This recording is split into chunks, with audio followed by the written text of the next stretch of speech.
A Bia também foi cancelada, bloqueada, cancelada. Pois é. Nas redes sociais. Nas redes sociais. Parece que é o 10º parlamentar que tem a sua rede cancelada. Sim. E a gente não vê ninguém falando absolutamente nada. Qual o motivo? Essa é a primeira pergunta, né? Qual o motivo? Bom, primeiro eu tive as redes bloqueadas para depois saber qual o motivo, né? Então já começa tudo errado, porque você não pode ter uma medida judicial sem você ter direito a uma intimação, a defesa prévia. Mas aí, ontem eu recebi a notificação e ela está no bojo daquele processo, aquele inquérito das fake news, tá? Que é um inquérito que já dura 3 anos. Ele é completamente ilegal, inconstitucional. E a razão, pelo que diz ali na petição do ministro Alexandre de Moraes, no despacho dele, foi porque eu teria compartilhado um vídeo durante as eleições, que acho que meio Brasil compartilhou, que foi daquele presídio em que parecia que os presidiários estavam comemorando a vitória do Lula. E aí, a informação que vem no despacho é que a Lupa e a UOL, checadoras de fatos, disseram que esse vídeo era fake, porque foi uma comemoração que houve no Maranhão em 2016, num presídio, que aí editaram um som para parecer que estavam gritando Lula, Lula. Bom, se esse vídeo é fake, eu fiquei sabendo na petição. Meio Brasil compartilhou esse vídeo, e isso não faz de mim uma criminosa que está abalando a democracia. Então, esse foi o motivo para que eu me tornasse uma grande ameaça à democracia e que as minhas redes precisassem ser caladas imediatamente. Gente, brincadeira um negócio desse, né? Estamos vivendo um regime de exceção. Ô, Bia, uma pergunta para você. Eu não sei como que é o clima, o relacionamento no Congresso com os seus pares, mas eu penso que o Congresso, ele tarda muito, porque ele poderia ter resgatado, ao invés de falar de fake news, aquele dispositivo da lei de imprensa que o STF declarou inconstitucional, que é, se você cita uma notícia e fala qual é a fonte, você se exime de responsabilidade. Então você publicou um vídeo que é falso, mas disse a fonte. O problema é de quem publicou esse vídeo em primeiro lugar. Agora, se você não citar a fonte, são coisas simples que você evita a penalização de quem não é bandido. E outra coisa, a gente só vê o Congresso, tanto a Câmara dos Deputados quanto o Senado, falar em PEC, né? Parece o samba do Zeca Pagodinho, PEC, PEC, PEC, PEC. Não se fala em outra coisa. Por que é que os deputados afetados com essas medidas autoritárias, tirânicas, antidemocráticas, antijurídicas, indecentes, não se unem para dizer, não importa o que acontecer. Se a liderança não pressionar o Senado, a gente não vai votar. Ou o dinheiro fala mais forte? Não, na verdade, nós estamos nos articulando aqui, já falando em obstrução total, estamos trabalhando para isso.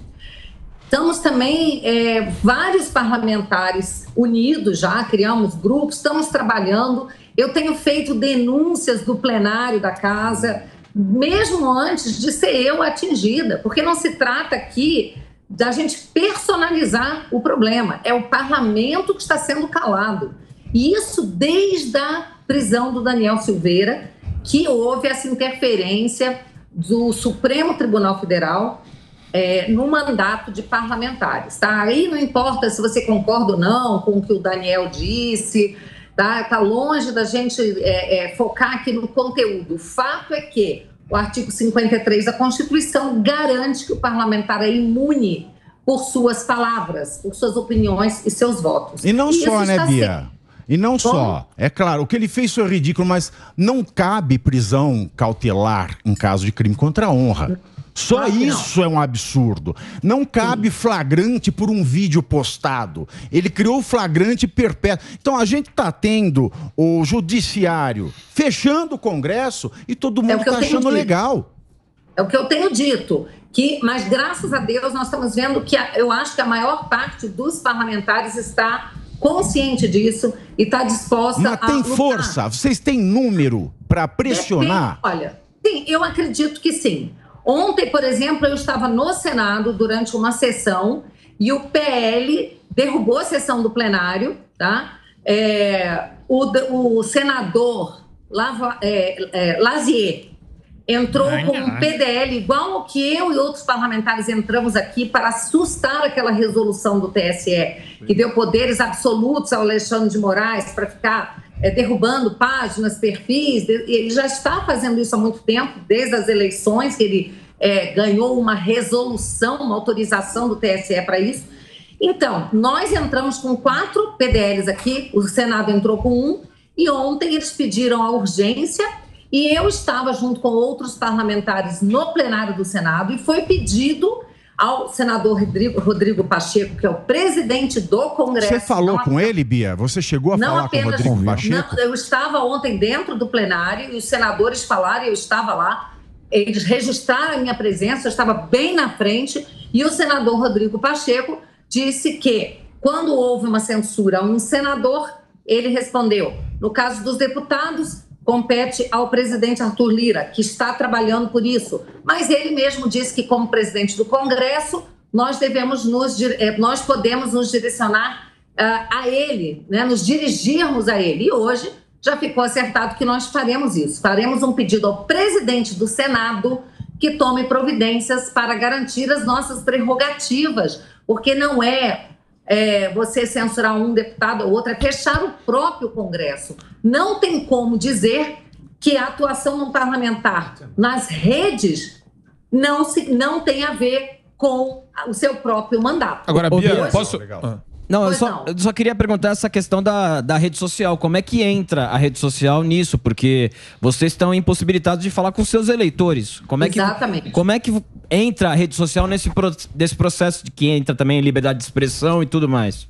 Com certeza, eu tenho dito, e ontem eu fiz um discurso no plenário, como todos os dias eu tenho feito, e vários outros parlamentares, mas dizendo que as redes, elas são uma extensão do nosso mandato. Gente, o ministro Barroso, ele disse numa votação que em tempos de internet, as redes sociais também são a sede do Supremo Tribunal Federal. Quando você ofende algum ministro, tem que se entender que é como se estivesse fazendo isso dentro do Supremo. Da mesma forma e com muito mais razão, o parlamentar que tem por uma das suas mais importantes funções, falar, discursar, documentar as coisas pelas suas palavras, ele não pode ser censurado nas redes, porque é exatamente onde ele se comunica com seus eleitores, se comunica com os brasileiros, consegue trocar ideias e reverberar aquilo que é feito dentro do Congresso Nacional.